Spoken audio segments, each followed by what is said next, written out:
안녕하세요. 전 곧 40을 앞두고 있는 여성입니다. 이곳이나 TV 프로를 보면 이 세상에 정말 별의별 일이 다 벌어져 있다고 생각하시죠? 저도 그래요. 그래도 예전에는 놀라운 사실과 사연들을 듣게 되면 깜짝깜짝 놀라곤 했는데, 이제는 제가 겪은 일로 인해 그다지 놀랍지도 않네요. 저보다 더 큰 일을 겪으신 분들도 많겠지만, 저 개인적으로는 웬만한 일들은 다 가볍게 보일 만큼의 큰 일을 겪게 되었거든요. 오늘은 여러 이유로 그 이야기를 여러분들께 말씀해 드릴까 합니다. 이 세상에 조심해야 할 것이 뭐가 있는지 말씀해 드리려고 말이죠. 그럼 말해 보겠습니다. 저는 어릴 적부터 엄마와 단 둘이 살며 어렵게 자랐습니다. 학창시절에는 엄마 혼자 꾸준히 일하며 저를 기르셨기에 사정이 넉넉하지 않았고, 제가 돈을 벌기 시작해서도 빚까지 있는 집안 형편을 유지하기 쉽지 않았어요. 그래도 열심히 살아본다며 아등바등 살던 저였는데, 하필이면 그런 상황에 하나뿐인 엄마께서 아프시게 되셨습니다. 적지 않은 치료비와 간병비가 들었지만 엄마를 살릴 수만 있다면 돈은 아무래도 괜찮다고 생각했어요. 하지만 어려운 사정에 갑자기 큰 돈이 빠져나가다 보니 오래 버티기 쉽지 않았죠. 처음에는 모아둔 돈으로 병원비와 생활비를 충당했지만 엄마의 병세가 길어지며 그 생활도 오래 가지 못했습니다. 결국 형편은 점점 어려워지게 되었고, 그런 상황에 할 수 없던 저는 어쩔 수 없이 서울 생활을 정리하고 집값이 싼 시골로 내려가서 생활을 하게 되었습니다. 돈 걱정도 있었지만 엄마가 공기 맑은 곳에서 지내시는 게 더 나을 거라 생각했죠. 집을 정리하고 내려온 덕분에 조금은 여윳돈이 생긴 저는 그 돈으로 엄마의 치료비를 감당하며 틈틈이 일도 하며 엄마를 간병했습니다. 그리고 그렇게 일을 하던 중 한 남자를 알게 되었죠. 젊은 여자가 드문 동네이다 보니 괜히 저한테 찝적대는 시골 노총각들과 달리 그 총구석에는 있기는 아까워 보이는 남자였어요. 아는 것도 많고 매너도 좋았거든요. 동네 사람들을 통해서 알고 보니 서울에서 명문대를 나오고 좋은 회사까지 다니던 사람이라는 소문을 듣게 되었죠. 좁은 동네이다 보니 어쩔 수 없이 자주 마주치게 되었던 저희는 서로 서울이라는 연고 때문에 빨리 가까워질 수밖에 없었습니다. 저도 뜻하지 않게 하게 된 시골살이가 영 적응하기 힘들었는데 말이 통하는 사람이 있어서 즐거웠거든요. 그러다 보니 저희는 서로 자연스럽게 끌리게 되었어요. 누가 먼저랄 것도 없이 연애를 시작하며 저도 팍팍한 일상에서 작은 여유를 찾게 되었습니다. 그런데 저희가 연애를 시작한 지 얼마 되지 않아 남자친구의 어머님과 누나 되시는 분이 저를 찾아오셨습니다. 아가씨가 우리 승학이 만나는 사람이 있죠. 우리 승학이가 이 동네에서 누굴 만난다 하기에 궁금해서 찾아봤어요. 아, 네. 승학 씨랑 교제 중인 이정현이라고 합니다. 서울에서 지냈다고 들었는데 거기서 뭐 했어요? 뭐 하다 갑자기 이 동네까지 내려왔어? 뭐 연거라도 있나? 고향? 아니요. 원래는 쭉 서울에서 살았고 그때는 그냥 회사 다녔어요. 여기 내려온 건 어머니가 아프셔서 요양할 겸 겸사겸사 내려온 거예요. 그러다가 승학 씨를 알게 되어서 만나게 되었고요. 그렇구나. 어쩐지 둘이 닮은 구석이 있는 것 같네. 안 그래도 승학이도 서울 살다가 내려와서 여기 아는 사람이 많지는 않거든요. 고향이라고 해도 여기 젊은 사람들은 다 객지로 나갔으니까. 그런데 이렇게 마음 통하는 젊은 사람끼리 잘 만나면 좋지 뭐. 아직 깊은 관계도 아닌데 갑자기 찾아오셔서 이것저것 물어보시기에 당황스러웠지만 다행히도 저를 좋게 봐주시는 듯 해서 안심이었습니다. 그 후로도 저희는 별일 없이 연애를 이어나갔고, 남자친구는 아픈 엄마 모시며 힘들게 사는 제게 누구보다 힘이 되어주는 사람이었어요. 매일 지쳐가는 일상의 유일한 낙이었죠. 그때는 엄마랑 남자친구만 있으면 어떻게든 버틸 수 있을 것 같았는데 안타깝게도 결국 엄마가 먼저 세상을 떠나시고 마셨습니다. 병원에서도 점점 가망 없다는 얘기만 하기에 마음의 준비를 하려 했지만 아무리 그래도 부모님이 돌아가신다는 건 적응이 되지 않는 일이었어요. 그렇게 엄마를 떠나보낸 저는 혼자가 되었고 힘들었던 그 시간을 견딜 수 있게 해준 건 다름 아닌 승학 씨였습니다. 그런 남자친구와 저는 결혼까지 약속하게 되었죠. 가장 힘든 시기에 힘이 되어주었던 사람이기에 이제는 저도 그 사람과 평생을 함께하고 싶었거든요. 이제 엄마도 돌아가셨고 저도 더 이상 그곳에 남아있을 일이 없으니 결혼을 하며 저희가 다시 도시로 돌아갈 수 있지 않을까 생각했어요. 물론 저 혼자 그런 계획을 가지고 있었는데 결혼 이야기를 본격적으로 나누며 얘기를 하다 보니 남자친구는 그 동네를 떠나기 어렵다고 하는 거였어요. 결혼을 해도 저희가 그 동네에 신혼집을 얻어야 한다고 말이죠. 왜? 승학 씨도 다니던 회사 그만두고 내려온 거고 서울 생활 그리워하잖아. 나도 이제 엄마 돌아가셔서 여기 있을 필요 없는데 굳이 시골살이를 할 필요가 있어? 그게 사실 내가 미리 말을 못했는데 내가 떠나온 고향을 다시 내려온 것도 이유가 있었어. 다름 아니라 엄마랑 누나 때문에 말이야. 전부터 우리 가족을 괴롭히는 사람이 있는데 누나랑 엄마가 그 남자 때문에 곤란한 적이 많았어. 하마터면 죽을 뻔한 적도 있어서 결국 내가 돌아온 거야. 그런데 내가 다시 동네를 떠난다고 하면 엄마나 누나가 많이 불안해하겠지. 그래서 나는 여기 있어야 할 것 같아. 알고 보니 그동안 시댁 식구들에게 말 못할 고민이 있었더라고요. 남자친구가 저한테 먼저 말을 꺼내기 어려울 정도라면 쉽게 말 못할 이야기일 거란 생각에 저는 남자친구와 예비 시댁을 배려하는 마음으로 해를 가한다는 그 남자가 누구인지 어떤 상황인지 자세히 물을 수가 없었어요. 그래도 남자친구와 앞으로 가족이 될 시댁 식구들을 생각해서 제가 남자친구의 사정을 이해하기로 했죠. 결혼을 해도 그 동네에 계속 남고 시댁 근처에 자리를 잡기로 말이에요. 그런데 결혼 이야기가 나오자 상황이 달라지고 말았습니다. 분명 저희가 만나는 동안 별말 없이 지켜보셨던 시어머니와 시누이가 저희가 결혼을 하겠다고 하자 갑자기 결혼 반대를 하셨던 거죠. 왜 반대를 하시는 건지 물어봐도 이유도 말씀 안 하시고 반대만 하시니 더욱 당황스러울 수밖에 없었습니다. 그래서 처음에는 그냥 잠깐 마음이 싱숭생숭하셔서 그러시는 건가 싶었어요.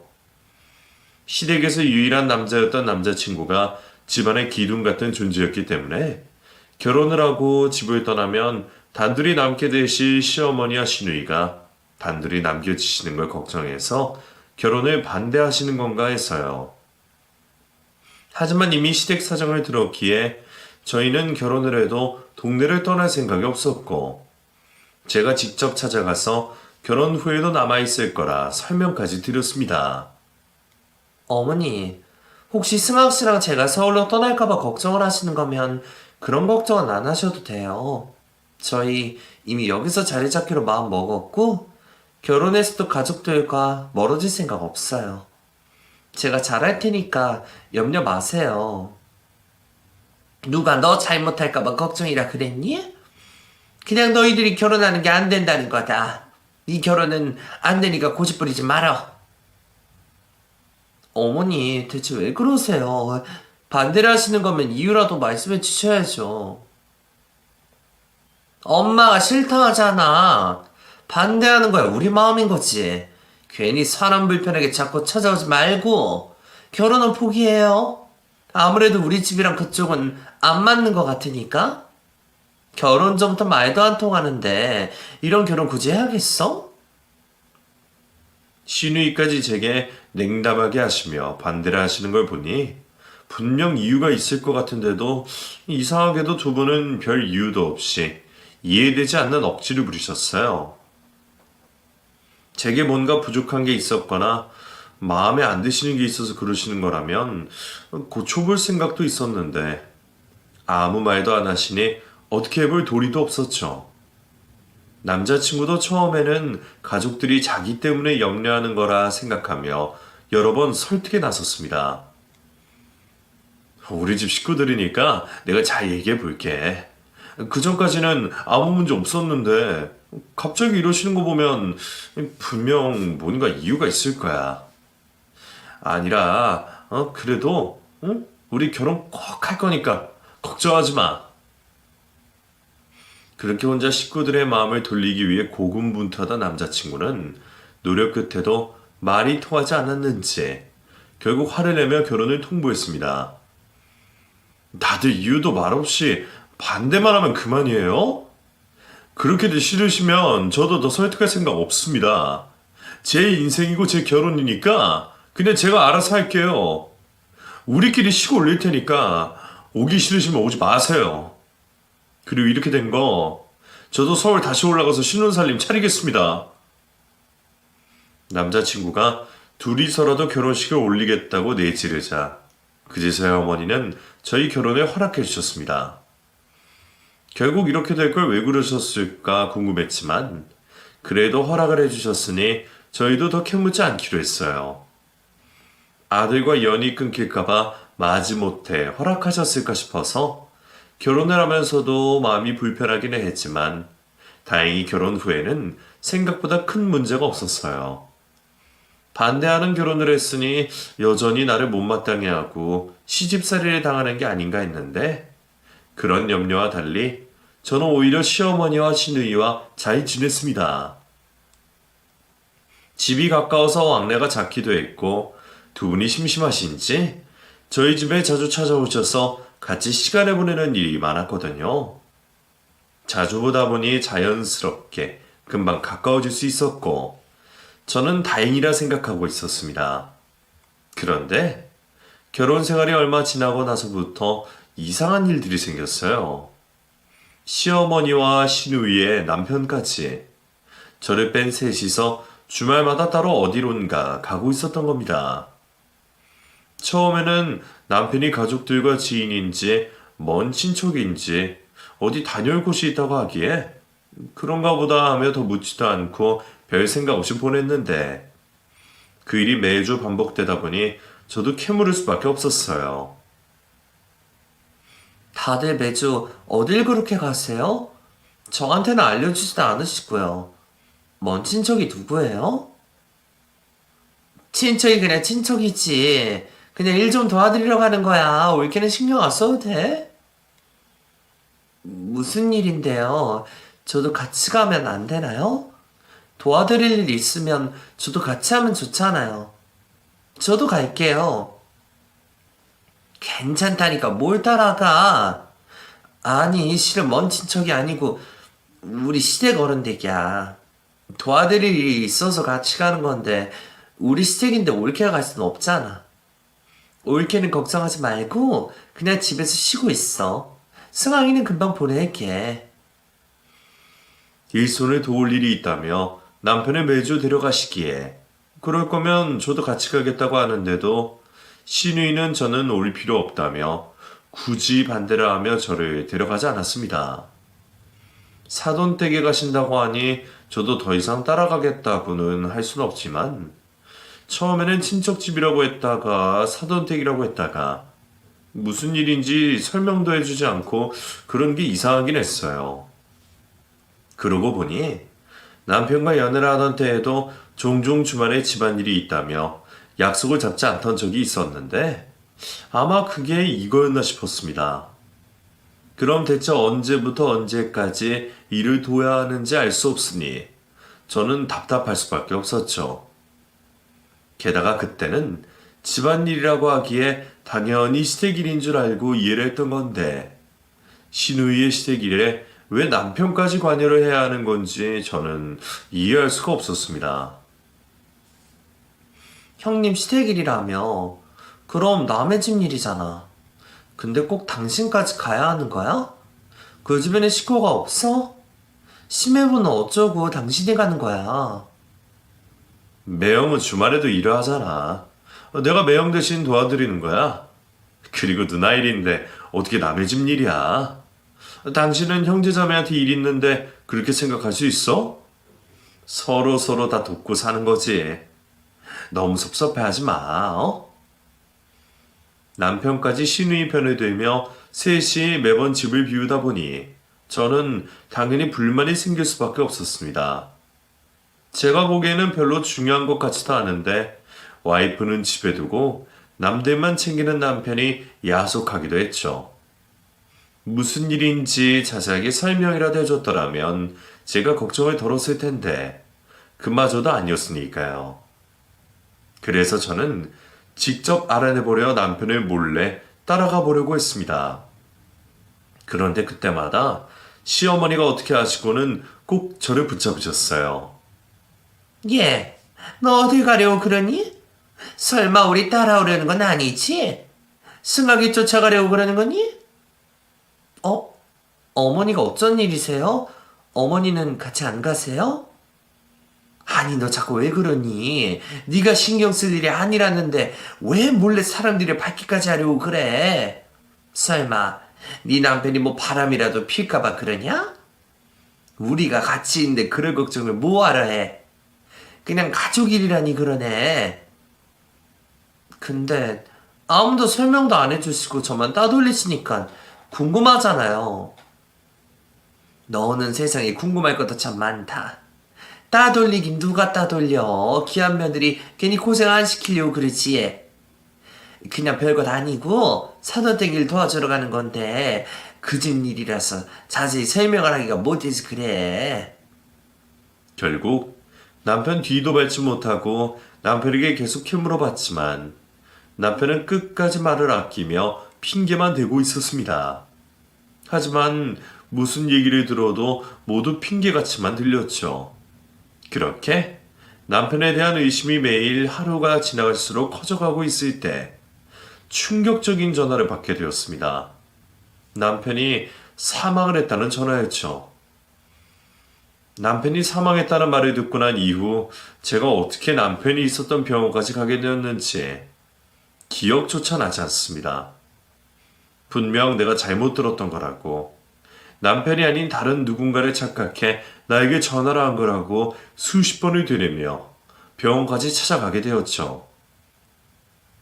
정신없이 찾아간 병원에 도착하여 내 남편의 이름을 대고 간호사를 따라갈 때까지도 믿지 않았어요. 이렇게 허망하게 내 곁을 떠나갈 사람이라고 생각하지 않았으니까요. 아닐 거라고 생각을 하고 있던 도중 눈앞에 어머님과 시누이가 보였습니다. 저보다 먼저 도착하여 어두운 표정을 짓고 있는 두 사람을 보자 급격하게 마음이 불안해지기 시작하며 심장이 조여오기 시작했어요. 어머님, 그리고 형님은 여기 어쩐 일이세요? 설마 저처럼 그 연락 받으신 거예요? 그이 괜찮은 거죠? 아무 문자 없는데 이 사람들이 괜히 호되갑다는 거죠? 네? 그 사람이 왜 죽어요? 얼마나 건강한 사람인데 오늘 아침에도 멀쩡하던 사람이 어떻게 하루도 안 지나서 죽겠냐고요? 잘못된 거 맞죠, 어머님? 네?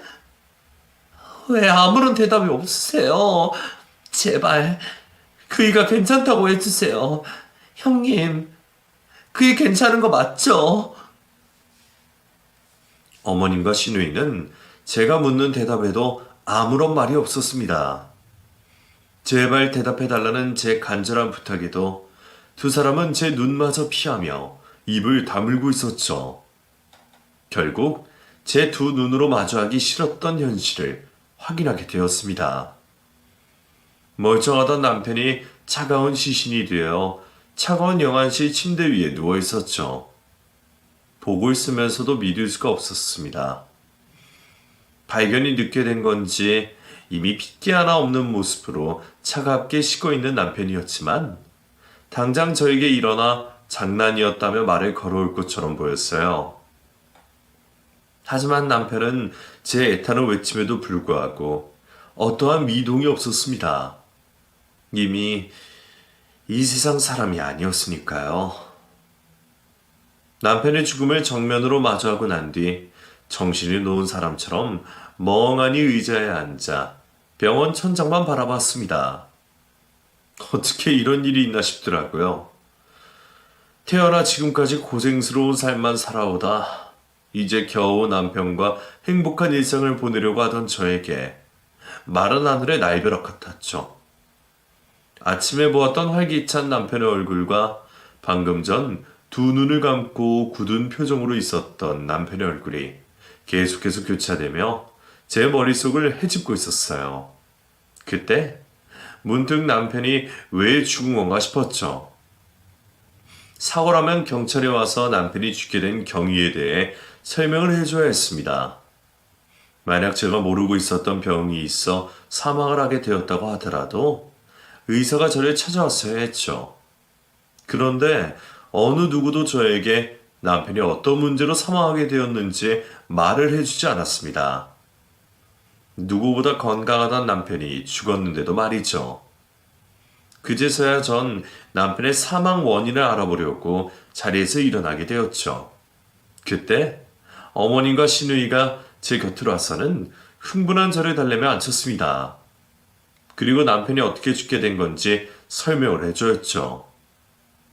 정연아, 너 어디 가는 거야?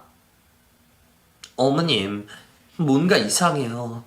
아무도 그이가 어떻게 죽게 된 건지 설명을 해주지 않아요. 아파서 병원에 입원해 있었던 사람도 아니잖아요. 사고라면 어떻게 사고가 난 건지 설명을 해줘야 하는 거죠. 그래서 제가 알아보려고요. 진정하고 여기 앉아봐라. 우리가 설명해 줄 테니. 진정 좀 해. 너 지금 네 모습이 어떤 줄 알아? 이럴수록 정신 똑바로 차려야 한다. 특히 앞으로 내가 말해줄 이야기 듣고 있으려면 더더욱 정신을 차리고 있어야 해. 어머님과 시누이는 남편이 사망하게 된 경위를 알고 있어 보였습니다. 그런데 생각을 해보니 조금 이상했어요. 어머님과 형님은 저보다 병원에서 멀리 살고 계셔서 아무리 저보다 일찍이 연락을 받았다고 해도 먼저 도착을 할 수 없었습니다. 게다가 저도 정신이 없어 정확히 병원까지 온 시간을 측정하지 않았지만 정말 빠르게 찾아왔거든요. 그런데 어떻게 저보다 먼저 도착을 하고 있었는지 그 점이 궁금해지기 시작했죠. 근데 어머님, 어떻게 형님과 같이 오시는데 저보다 일찍 오신 거예요? 그리고 그이가 어떻게 죽게 된 건지도 알고 계시는 거고요? 그래, 다 설명해 주마. 근데 우선 내가 말을 꺼내기 전에 너에게 미안하다는 말부터 전해야 할 것 같다. 자식이 엇나가는 걸 보면서도 더 적극적이게 말리지 못해서 미안하구나. 나도 이렇게 될 거라고 예상을 했더라면 더 적극적으로 승하길에 말렸을 텐데 너 몰래 조용히 해결하라고 하다 결국 너에게 이렇게 큰 상처를 주게 되고 내 새끼마저 잃게 되었구나. 미안하다. 미안해. 옳게. 나도 미안해. 내가 먼저 알게 되었는데 판단을 잘못한 것 같아. 나도 옳게에게 사과할게. 다들 무슨 말씀을 하시는 거예요? 저 몰래 뭐라고 계셨길래 다들 저에게 미안하다고 사과를 하시는데요? 지금 하시는 말 전부 남편과 관련된 거예요? 사실 승학이가 여자를 만나고 있었다. 지금까지 너 몰래 바람을 피고 있었다고. 아까 말한 것처럼 승희가 먼저 승학이가 바람 피는 장면을 목격했어. 승희가 네 남편이 다른 여자를 만나는 것 같다고 하길래 당연히 애가 잘못 봤을 거라고 말을 했지. 나도 내 아들이 그런 짓을 할 거라고는 생각도 못했으니까. 부모 형제가 반대하는 결혼에도 둘만 바라보며 지켜온 사랑이니까. 그렇게 힘들게 이뤄낸 결혼이니까. 절대 바람을 필 거라고 생각하지 않았어. 더군다나 네가 승학이한테 얼마나 잘했니? 그래서 승희에게 쓸데없는 소리에서 애들 사이 문제 생기게 하지 말라고 말하면서 입단속을 시켰지. 그런데 나도 내 자식 새끼가 다른 여자와 바람을 피는 걸 두 눈으로 보게 된 거야. 승아이가 언젠가부터 승희 사돈댁에 일이 일찍 끝났는데도 바로 집으로 가지 않았어. 동네 친구들 만나러 간다고 하길래 술 한잔 하러 가는가 보다 했지. 그런데 그놈이 옆에 여자를 끼고 동네를 나가는 걸 보게 된 거야. 그걸 보고서야 내가 너무 안일했구나 싶었다. 너에게 말을 할까도 고민을 했지만 자식 새끼 정신 차리기 위해서 가정으로 돌려보내는 게 더 낫겠다 싶었어. 그래서 승학이 뒤를 승희와 밟게 되었지. 그런데 이놈이 눈치를 챈 건지 우리를 잘도 피해 다니는 거야. 정혜연이한테 상처 주는지 그만 하라고 말려도 무슨 말이냐면 심을 뚝 떼고 결국 불륜하는 장면을 포착해야 그놈의 바람길을 끊든 너와 헤어지게 만들든 무슨 방법이 나오겠더라. 그래서 녀석이 바람피는 여자와 모텔에 들어가는 걸 따라 들어갔다. 처음에는 주인장 보고 두 사람 어디로 들어갔는지 알 수 있냐고 말하니까 법적으로 문제될 수 있다면서 안 알려주더라. 결국 승희와 내가 직접 돌아다니면서 확인을 해보기로 했지. 그런데 이놈이 타는 방을 놓고 하는 우리 목소리를 듣고 급히 도망을 치는 거야. 우리도 뒤늦게 알게 돼서 따라가려고 했는데 승학이가 계단 밑에 누워있더구나. 처음에는 발을 헛디뎌서 잠깐 기절한 줄 알았어. 그런데 이 녀석이 아무리 흔들어봐도 일어나질 않아. 결국 이 바보 같은 놈이 바람핀 여자가 안 들키려고 도망을 가다 계단에서 굴러 떨어져서 죽게 된 거야. 나쁜 놈이. 미안하다. 아직 승학이 죽음도 다 받아들이기 힘든 상황에 내가 이런 말까지 전하게 되어서 이렇게 될 줄 알았으면 너에게 진작 말하고 둘이서 해결하게 하는 건데 정말 미안하다 정연아. 시어머니 얘기를 듣는 동안 머리가 멍해졌습니다. 외도의 현장을 들키지 않으려 도망을 치다 사망을 하다니 어디 토픽에서나 듣던 이야기 같았어요. 전혀 현실적으로 와닿지가 않더라고요. 그렇게 어이없는 사고를 당하다니 남편을 흔들어 깨워서 물어보고 싶을 정도였습니다. 사고로 아들을 잃으신 상황에 눈물을 흘리시며 저에게 용서를 구하는 어머님을 보니 제가 어떻게 반응을 해야 하는 건지 모르겠더라고요.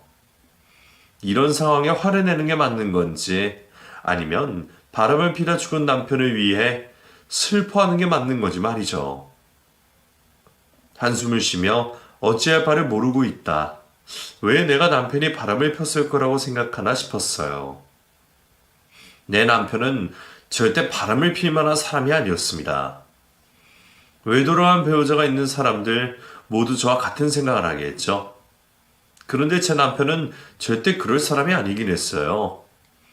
구차하게 거짓말하고 제 눈을 피해가며 외도를 할 바에는 당당히 사랑이 식었다고 말을 하며 이혼을 요구했을 남편이었습니다.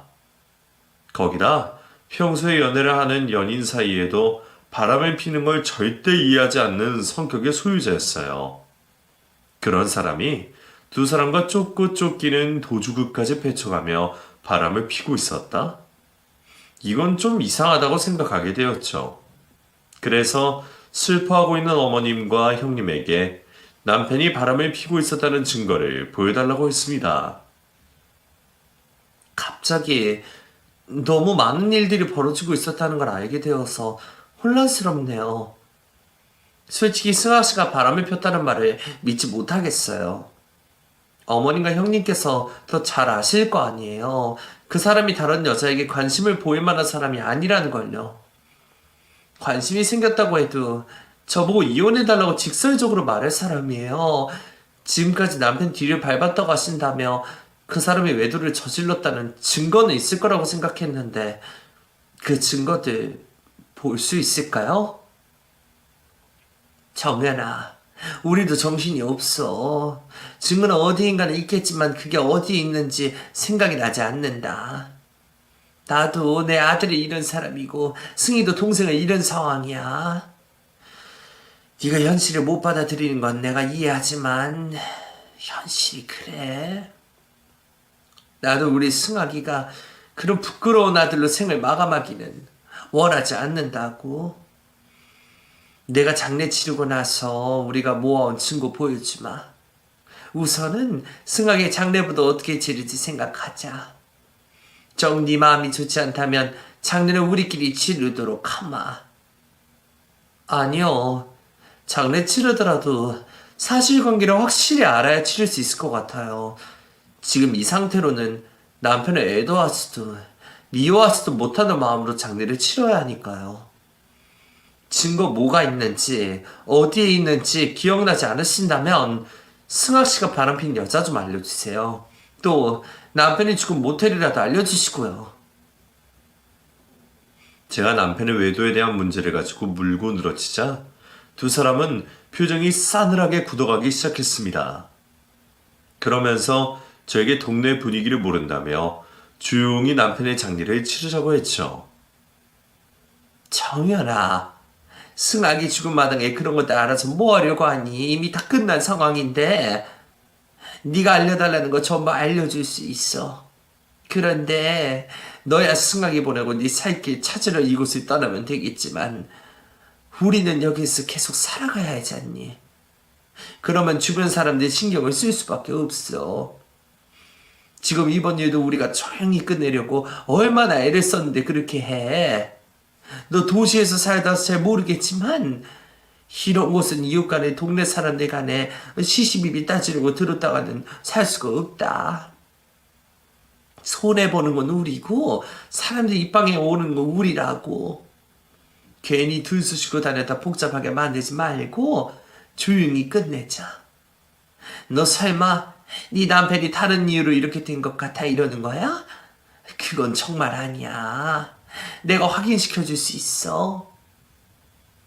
맞아, 옳게.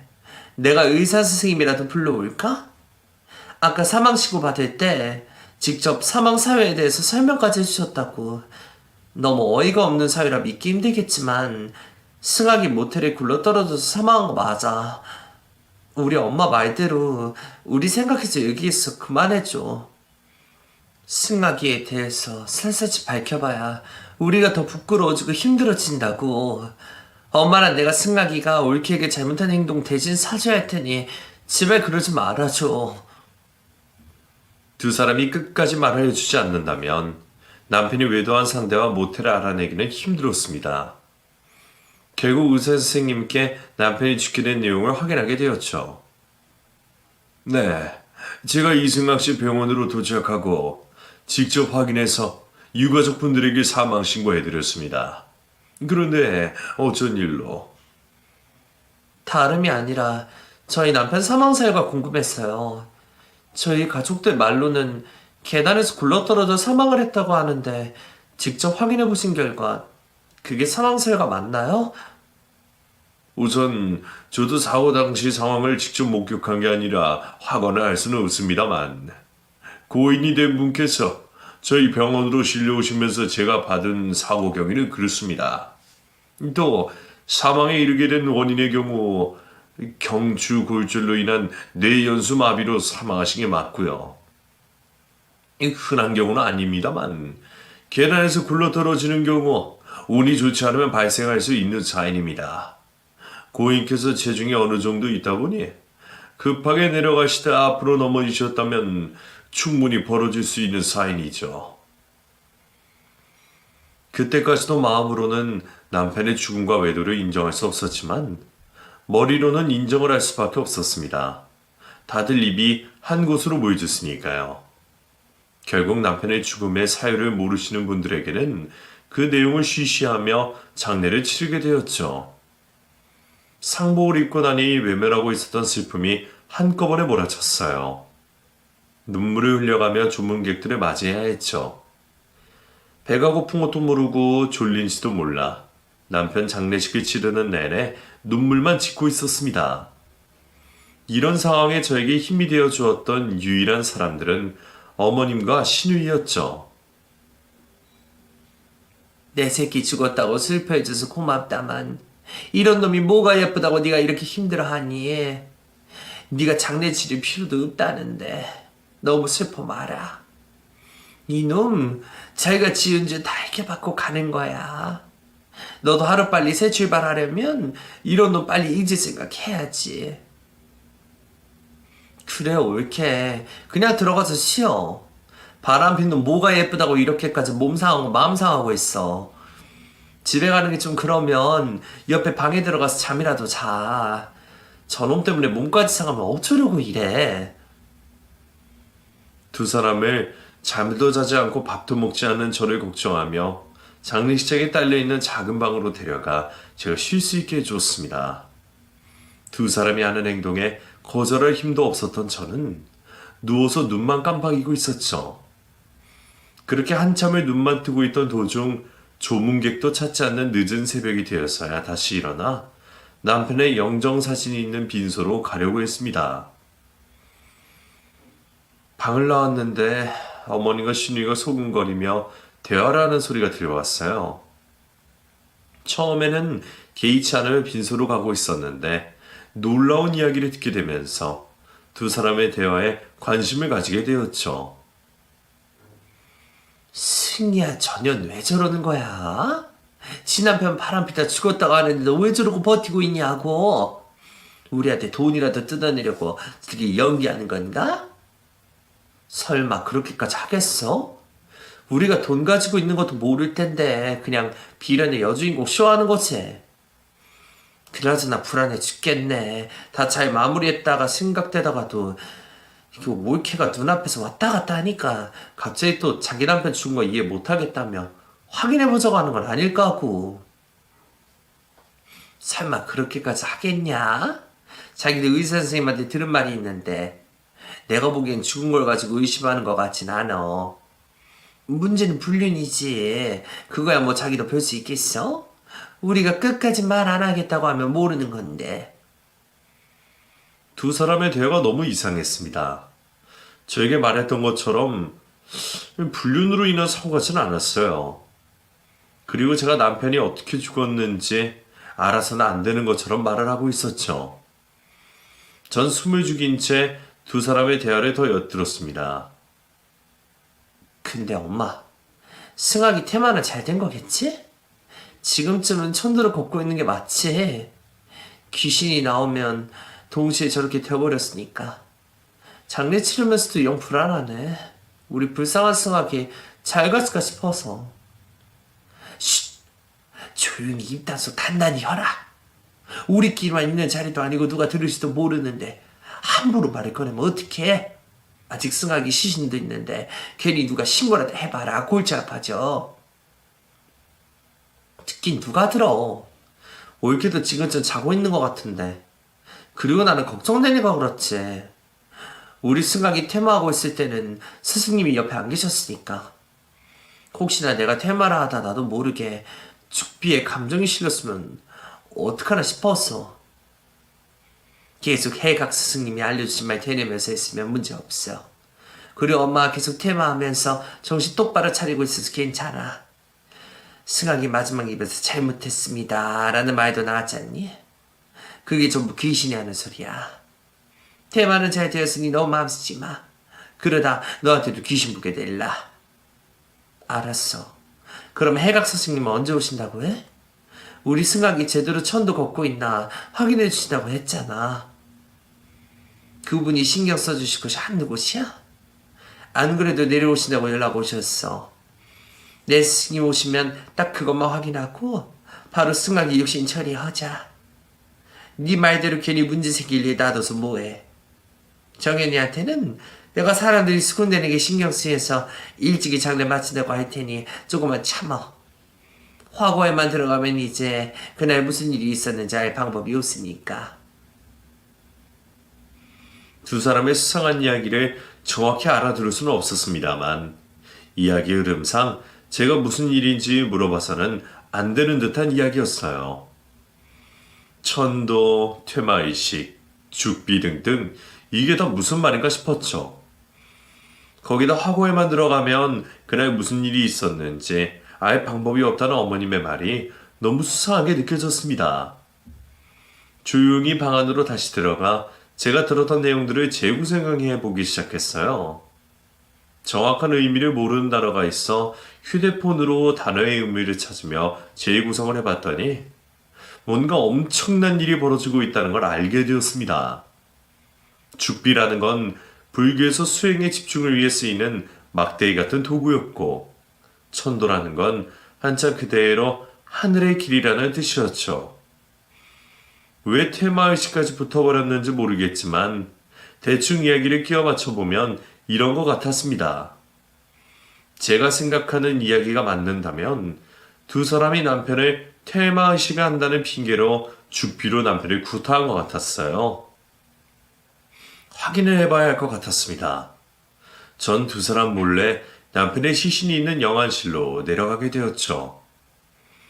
다행히 시골 장례식장이어서 그런지 영안실을 지키고 있는 사람은 없었어요. 그래도 누가 찾아올까 싶어 다급히 남편의 이름을 찾아 냉동고를 열어보게 되었죠. 그렇게 열어본 남편의 모습은 처음 제가 봤던 모습과 많이 달라 보였습니다. 그때는 너무 정신이 없어 눈에 들어오지 않던 수상한 상처들이 보이기 시작했죠. 마치 아무 일도 없다는 듯한 표정을 짓고 있는 남편의 얼굴과 달리 몸 이곳저곳은 계단에서 굴러떨어져 생겼다고 볼 수 없는 상처들이 한가득 있었습니다. 비정상인 제가 봐도 단순한 사고 같지 않은 몸 상태인데 어떻게 사고사로 처리가 되었는지 이해가 되지 않을 정도의 처참한 모습이었죠. 우선 이대로 있으면 안 될 것 같았어요. 두 사람의 이야기를 들어보면 늦어도 내일 중으로 남편의 시신을 처리할 예정인 듯 했습니다. 전 바깥 통로를 한 번 더 살피고 영안실에 있었던 천을 이용해 남편을 병원 밖으로 끌고 가기 시작했죠. 영안실 입구 앞으로 바짝 차를 주차시킨 다음 남편을 차에 태웠습니다. 무작정 남편을 데리고 나왔는데 어디로 가야 할지 모르겠더군요. 차에 늘의 고개를 받고 고민을 하다 경찰서가 가장 낫겠다 싶었습니다.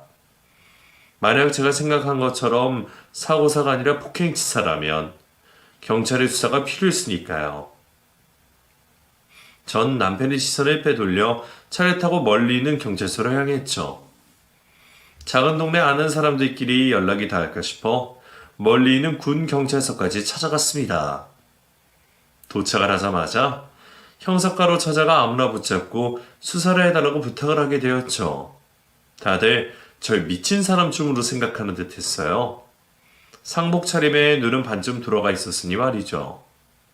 저기, 제 남편이 아무래도 사이비에 빠진 가족들한테 맞아 죽은 것 같아요. 제발 수사 좀 해주세요. 제발요. 저기 이러시면 안 됩니다. 이러시는 것도 공부 방해라고요. 수사가 필요하시면 신고부터 하시고 순서대로 해주세요. 그리고 어디 사신지 모르겠지만 인근에 폭행이나 사망사고 신고 들어온 적 없습니다. 지금 충격 때문에 이러시는 것 같은데 여기 커피 한 잔 드릴 테니 우선 진정 좀 하세요. 그리고 가족분들 연락처 기억하세요? 연락 좀 드릴 테니 알려주세요. 아니에요. 그런 거 아니라고요. 정말 남편 가족들이 저희 남편을 죽인 것 같다고요. 제가 직접 들었어요. 차 안에 남편 시신이 있어요. 남편 시신에 수상한 자국들이 한두 가지가 아니니까 직접 확인해 보시라고요. 네, 알겠습니다. 저희가 나중에 다 확인해 드릴 테니까 우선은 쉬고 계세요. 정말 시신이 있다고요. 제가 방금 땡땡병원 영화실에서 남편 시신을 차에 태우고 왔다고요. 제발 수사 좀 해주세요. 네? 그게 정말입니까? 아주머니께서 남편분 시신을 여기까지 데리고 왔다고요? 처음 제가 한 말을 듣고 황당해하던 형사님들은 제가 남편의 시신을 가지고 왔다는 말을 듣고 비상이 걸리게 되었습니다. 저를 데리고 내려가 차량 안을 확인하게 되었고 그 안에서 남편의 시신을 발견한 거죠. 남편의 시신은 급히 인근 병원으로 경찰들과 함께 옮겨졌고 전 수사를 받게 되었습니다. 그 자리에서 남편의 시신을 여기까지 데리고 온 이유에 대해서 설명하게 되었죠. 형사분들은 남편의 시신을 발견한 후에도 제 이야기를 쉽사리 믿어오지 않았습니다. 물론 처음 제 이야기를 들었을 때보다는 더 조심스럽게 듣긴 했지만 누가 봐도 쉽게 믿기는 힘든 이야기였기 때문에 조심스러워하고 있었죠. 그때 한 통의 전화로 인해 상황이 급변하기 시작했어요. 남편의 시신을 확인해 본 결과 단순 사고로 발생한 흔적이 아니라는 게 밝혀진 거죠. 전 다시 한번 두 사람의 대화 내용을 자세히 말하며 형사분이 묻는 질문에 성실하게 답변을 하게 되었어요. 이후 남편의 수상한 사망 선고 처리와 몸에 남아있는 폭력의 흔적으로 수사가 진행될 수 있었습니다. 그리고 수사가 된 지 한참이 지나 충격적인 수사 결과가 확인되었죠. 시모와 시누이 그리고 남편까지 모두 사이비 종교에 빠져 있었습니다. 정확히 말하면 사이비 종교가 아니라 자신이 스스로 깨달은 자리라고 주장하고 있던 해각이라는 사람을 믿고 있었던 거죠.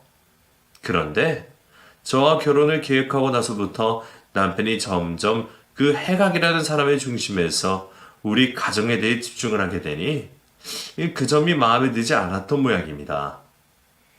해각이라는 사람과 시모, 시누이 모두 다 말이죠. 자신들 기준에 엇나가는 남편을 다시 바로잡아보려 했지만 자신들이 원하는 대로 따라주지 않았던 것 같습니다. 이런 상황을 그 해각이라는 사람이 이용을 한 거죠. 남편에게 귀신이 붙어 있다. 테마의식을 통해 정화를 시켜야 한다고 말이죠. 시모와 시누이는 그 무서운 말을 맹신을 했고 해각을 믿는 신자 운영하고 있는 모텔로 데려가 자신들만의 테마의식을 한 거고요. 애초에 경찰 조사 결과 남편은 집에 떠나자마자 두 사람을 만나 모텔로 들어갔고 그곳에서 온몸이 묶인 채 일방적인 폭행을 당했습니다. 거의 한나절 가까이 말이죠. 쉬지도 않고 연속되었던 폭행으로 건장한 남편의 온몸에는 멍이 들었고 혈관과 조직이 파열되어 외상성 쇼크로 사망하게 된 거였습니다. 남편이 쓰러지자 당황한 시모와 시누이는 이를 자신들이 믿는 해각이라는 사람에게 알렸고 그 사람은 남편이 정화가 되며 자신들이 믿는 천상으로 올라갔다고 거짓말을 한 거죠. 또 그 말을 두 사람은 믿었던 거고요. 이후 해각이라는 사람은 자신들의 죄를 숨기기 위해 남편을 2번 죽이기로 계획합니다. 최대한 조용히 장례를 치를 수 있게 남편이 수치스러운 짓을 하다 죽은 것처럼 말을 만들어낸 거죠. 사망한 곳도 그 사람을 믿고 따르는 사람이 운영하는 곳이었기 때문에 말을 맞추는 건 어려운 일이 아니었습니다. 또 사망 선고라는 의사마저 해각이라는 그 사람과 이해관계가 얽혀있는 사람이었어요. 그래서 남편의 죽음의 사유를 조작한 거죠. 듣고도 믿을 수 없는 내용들이었습니다. 실체도 없는 귀신을 핑계를 대고 내 남편을 죽였다는 게 말이죠. 거기다 남편을 죽인 사람들이 그 누구보다 남편과 가까웠던 가족들이었다는 말에 그 사람들이 무섭기까지 했어요. 잘 짜여진 각본처럼 이루어진 남편의 죽음을 한마터면 밝혀내지 못할 뻔했습니다. 그런데 한 가지 더 놀라운 사실이 있었어요. 남편은 사실 해각이라는 그 사람을 믿은 적이 없었고 시모와 시누이를 구해내려고 두 사람을 쫓아다니고 있었던 겁니다. 물론 남편 역시 처음부터 두 사람이 종교에 빠져있다는 걸 몰랐던 것 같습니다. 시모 주위에 남자가 맴돈다는 말을 믿고 있었으니까요.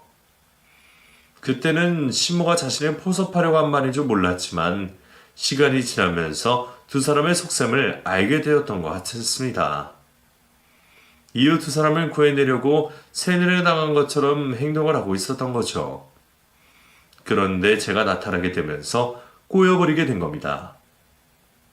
남편은 모든 사실을 저에게 털어놓을 수 없었던 것 같습니다. 저마저 일에 휘말려 버리면 큰일이 생길까 싶어 걱정을 한 흔적이 보였다고 했으니까요. 그래서 혼자서 일을 해결해 보려다 결국 이런 끔찍한 일을 당하게 된 거였죠. 남편도 자신의 가족의 손에서 죽임을 당할 거라고는 예상하지 못했을 거예요. 제가 수사 결과를 알게 된 이후 열린 법정에서 남편의 사건과 관련되어 있던 사람들 모두 처벌을 받게 되었습니다. 이 사건을 지시하고 계획했던 해각이라는 사람, 범행 장소를 대여하고 사건을 은폐하려고 했던 모텔 사장, 남편의 사망 사유를 조작한 의사, 그리고 남편을 직접 때려서 사망까지 이르게 한 시모와 시누이 모두 말이죠. 그런데 정말 무서웠던 건 시모와 시누이 모두 현실을 부정하고 있었다는 거였어요. 광기 어린 눈빛을 한 시모와 시누이 모두 이 모든 게 남편을 위한 것이고 현재 남편이 천국과 같은 천상에서 자신들을 기다리고 있다 말을 했죠. 예, 정연아.